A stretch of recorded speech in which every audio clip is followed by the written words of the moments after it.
Motorola phone কিভাবে hand reset দিবেন? প্রথমে আপনার ইউএসবি কেবলটা ইন করে নেবেন। কম্পিউটারের সাথে অবশ্যই কানেকশন থাকতে হবে।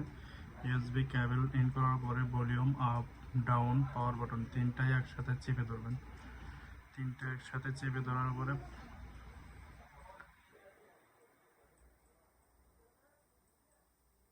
ফোনটা বন্ধ হয়ে গেলে 2-3 সেকেন্ড পরে পাওয়ার বাটন ছেড়ে দিয়ে ভলিউম আপ ডাউন ধরে রাখবেন।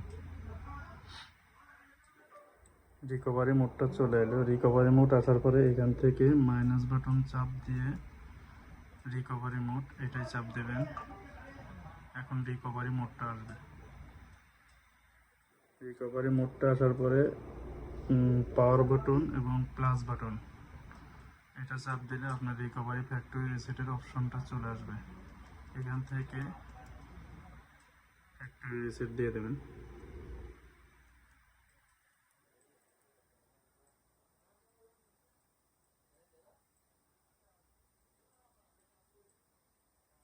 ফ্যাক্টরি রিসেট হয়ে যাওয়ার পরে ফোনটা রিপোর্ট দেব।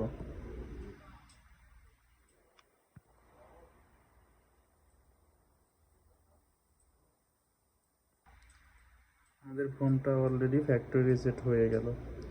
এখন আপনার যে পুরনো জিমেইলটা আছে ওই জিমেইলটা দিয়ে ফোনটা লগ ইন করলেই হবে। আর যদি পুরনো জিমেইল না জানেন তাহলে ফ্যাক্টরি রিসেট দিলে কিন্তু ফোনটা লক হয়ে যাবে। অবশ্যই পুরনো জিমেইলটা জানতে হবে। আর নাইলে যারা ফোনের লক জানেন, লক খুলে আগে জিমেইলটা রিমুভ করে তারপর ফ্যাক্টরি রিসেট দেবেন।